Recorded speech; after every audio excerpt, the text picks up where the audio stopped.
একজন হেডমাস্টার কতটা নিম্ন প্রবৃত্তির হলে তারই সুরক্ষিত এলাকায় একটা মহিলা পড়ুয়া তাকে এরকম নির্যাতনের শিকার হতে হয়।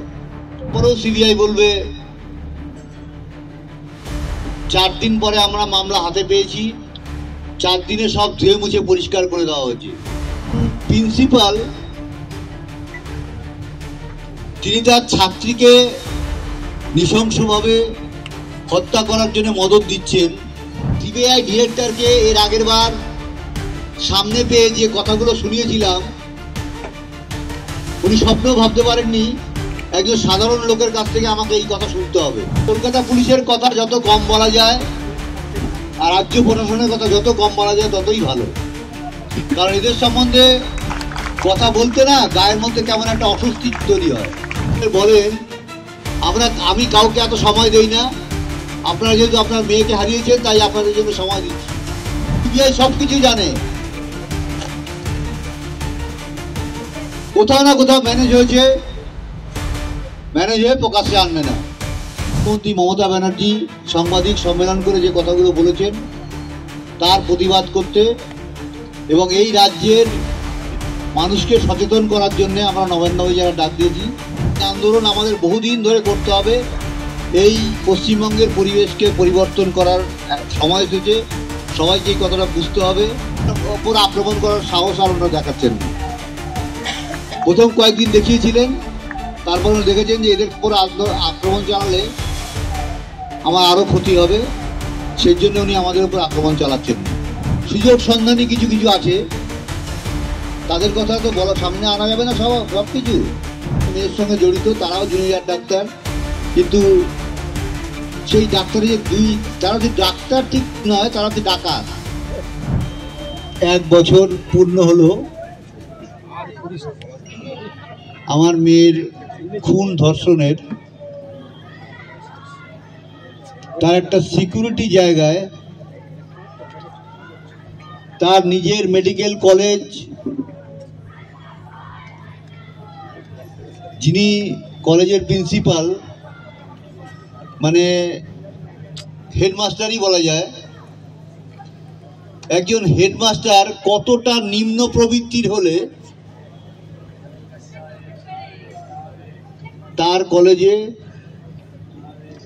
তারই সুরক্ষিত এলাকায় একটা মহিলা পড়ুয়া তাকে এইরকম নির্যাতনের শিকার হতে হয়। সেটা 1 বছর ধরে সবাই অনুভব করেছেন এবং প্রথম 9 তারিখ থেকেই সবাই অনুভব করে আমার মেয়ের পাশে এসে দাঁড়িয়েছিলেন। সবাই আমার মেয়েকে নিজেদের ঘরের মেয়ে মনে করেছেন, তার জন্য তাদের কৃতজ্ঞতা জানানো আমার উচিত নয়, এটা আমি মনে করি। আমরা ন্যায় বিচার চাইছি। আজকে কিছু জায়গা থেকে আপনারা নিশ্চয়ই শুনতে পাচ্ছেন এবং কিছু কিছু লোকের ধারণা হয়েছে যে বিচার পেয়ে গেছেন, তারপরেও তারা ন্যায় বিচারের জন্যে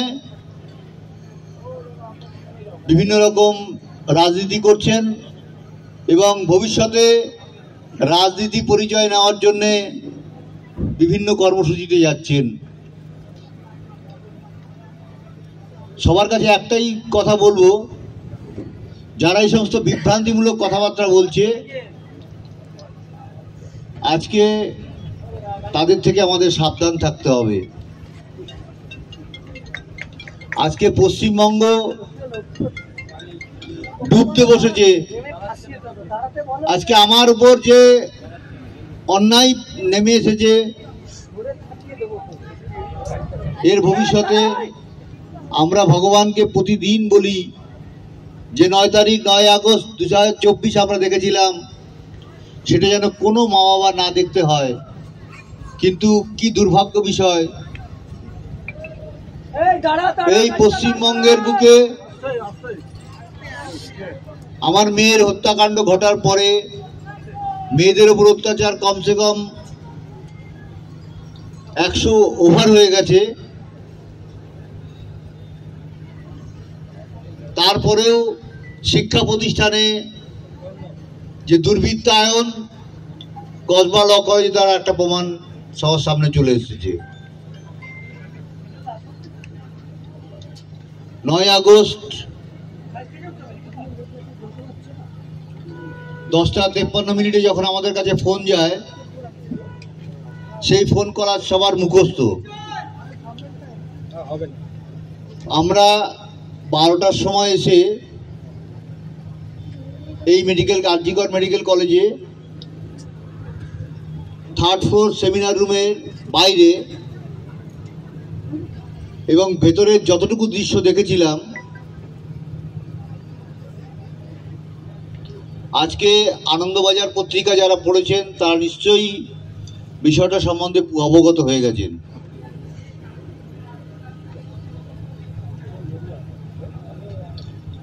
একজন প্রিন্সিপাল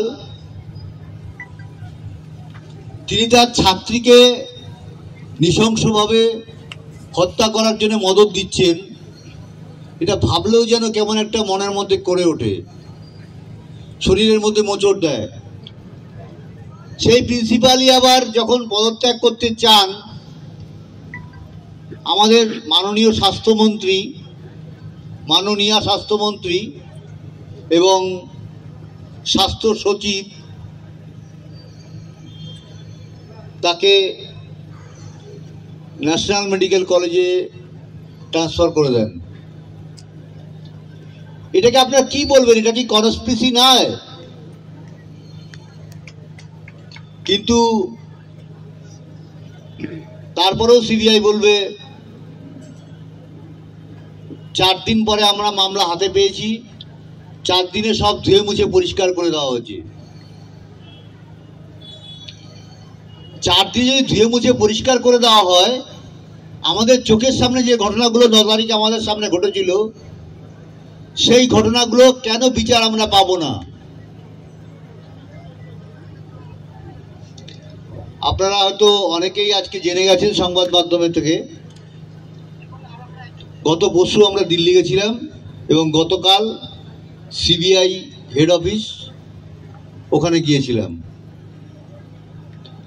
সিবিআই 93টা সিএফএসএল রিপোর্ট তৈরি করেছে।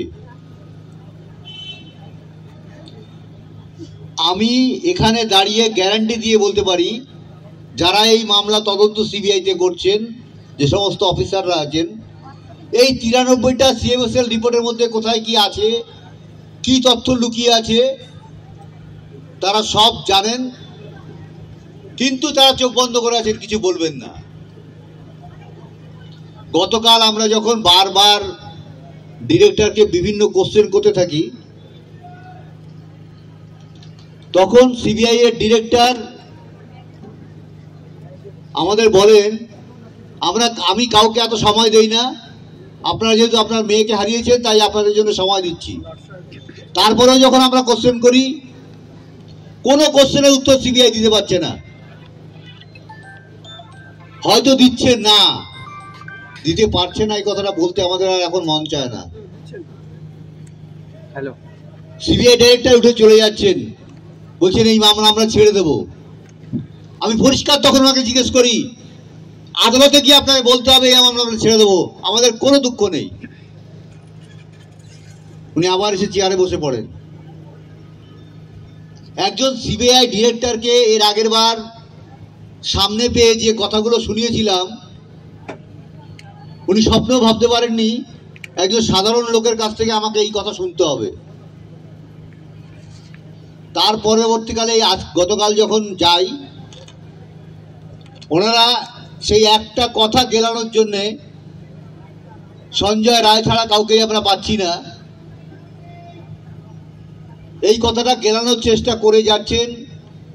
সিবিআই এর ইনভেস্টিগেটিং অফিসার আমাদের বাড়িতে এসেও চেষ্টা করছে, এবং যখন আমরা সিবিআই অফিসে যাচ্ছি, সিবিআই দিল্লি অফিস সিজিও কমপ্লেক্সই 2বার গেছি আমি, কলকাতা অফিস কোনোদিন যাইনি, সেখানেও তারাও চেষ্টা করছেন ঠিক সেম জিনিসটা আমাদের বুঝিয়ে বাড়ি পাঠানোর।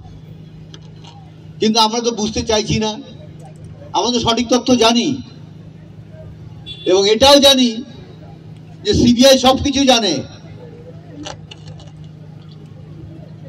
কোথাও না কোথাও ম্যানেজ হয়ে প্রকাশ্যে আনবে না। আর কলকাতা পুলিশের কথা যত কম বলা যায় আর রাজ্য প্রশাসনের কথা যত কম বলা যায় ততই ভালো, কারণ এদের সম্বন্ধে কথা বলতে না গায়ের মধ্যে কেমন একটা অস্বস্তি তৈরি হয়। একজন সামান্য সাব ইন্সপেক্টর কোর্টে দাঁড়িয়ে বলে 10টা 10-এ আমি যখন খবর পাই তখন থানার ডায়েরির পেজ ফাঁকা রেখে চলে যাই এবং রাত্রি 11টার সময় এসে সকাল 10টার টাইম দিয়ে আমি সেই ডায়েরি ফিল আপ করি। আমরা নবান্ন অভিযান করছি। 9ই আগস্ট কলকাতা পুলিশ এবং মুখ্যমন্ত্রী মমতা ব্যানার্জি সাংবাদিক সম্মেলন করে যে কথাগুলো বলেছেন তার প্রতিবাদ করতে এবং এই রাজ্যের মানুষকে সচেতন করার জন্য আমরা নবান্ন অভিযানে ডাক দিয়েছি।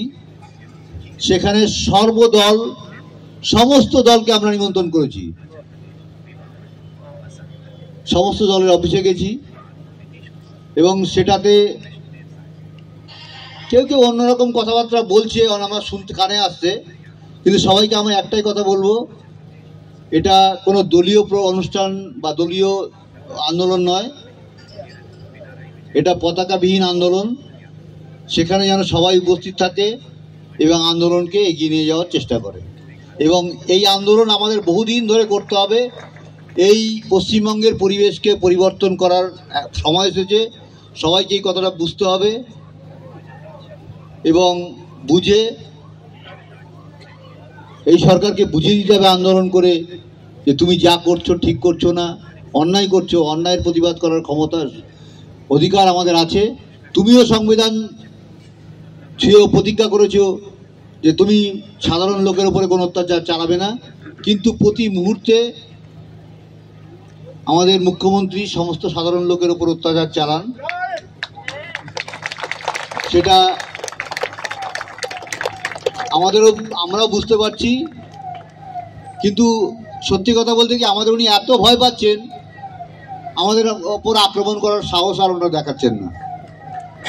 প্রথম কয়েকদিন দেখিয়েছিলেন, তারপর উনি দেখেছেন যে এদের উপর আক্রমণ চালালে আমার আরও ক্ষতি হবে, সেই জন্য উনি আমাদের উপর আক্রমণ চালাচ্ছেন না। তবে এই যে এনাদের স্বভাব, এনাদের বিশ্বাস করা যাবে না। এনারা যে কখন যে ঝাঁপিয়ে পড়বেন তার কোনো গ্যারান্টি পাওয়া যাবে না। আজকে খেলা মেলা উৎসব দান এই করে মানুষকে বিপদে চালিত করে যখনই কোনো একটা আন্দোলন সংগঠিত হচ্ছে তখন সেটাকে অন্যদিকে প্রতিফলিত করার জন্যে কোনো না কোনো নিজেদের মধ্যে হয়তো ঝামেলা তৈরি করে দিলেন। নানান রকম বিজ্ঞানসম্মত উপায় সংগ্রহ করে রাজনীতি করেন, সেটা সাধারণ লোকের সবসময় বোধগম্য হয় না। সেই রাজনীতির ফাঁদে পড়ে আজকে পশ্চিমবঙ্গ শিক্ষা, স্বাস্থ্য এবং মানুষের ন্যায় অধিকার সমস্ত হারিয়েছে। 14ই আগস্ট যখন আর.জি. কর মেডিকেল কলেজে ভাঙচুর হয়েছিল, আজ পর্যন্ত সেই ইমার্জেন্সি বিল্ডিং তৈরি হয়নি। এটা কি সরকারি সম্পত্তি নষ্ট হয়নি? সেই লড়াইয়ে এইভাবে সবাই আমাদের পাশে থাকবেন এবং সংবাদ মাধ্যমকে সবার আগে আমার ধন্যবাদ দেওয়া উচিত। এই 1 বছর ধরে তারা সেই প্রথম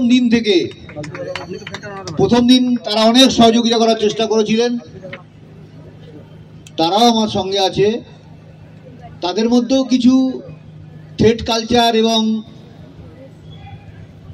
মানে কিছু কি বলবো আর কি সুযোগ সন্ধানী কিছু আছে। তাদের কথা তো সামনে আনা যাবে না সব কিছু। তাদেরও বাছাই করে আলাদা করে রাখতে হবে। যারা আমার মেয়ের সঙ্গে জড়িত তারাও জুনিয়র ডাক্তার, কিন্তু সেই ডাক্তারে যে তারা যে ডাক্তার ঠিক নয়, তারা হচ্ছে ডাকাত। তারাও কিন্তু এই বিভিন্ন মেডিকেল কলেজে পড়ে। এই সমস্ত জবাব আমাদের, অনেক প্রশ্নের উত্তর এখনো পেতে অনেক বাকি। আমাদের লড়াই অনেক দীর্ঘতম হবে, আমরা ভালোই বুঝতে পারছি। রাজ্য সরকার, কেন্দ্র সরকার কেউ আমাদের সহযোগিতা করবে না। তদন্তকারী সংস্থা সিবিআইকে জোর করে কান ধরে কাজ করাতে হবে আদালতের মাধ্যমে। আদালতের থাপ্পড় খাবে, তারপরে সিবিআই লাইনে আসবে, এটা আমরা ভালো বুঝতে পারছি এবং অতি শীঘ্র আমরা সেটাই চেষ্টা করছি যাতে থাপ্পড়টা আদালত থেকে দিতে পারি সিবিআইকে।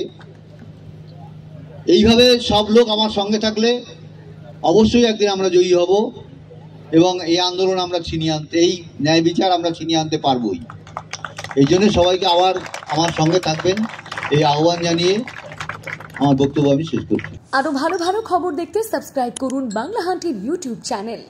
বাংলা হান্টের আরো খবর দেখতে নজর রাখুন। বাংলা খবর মানেই বাংলা হান্ট।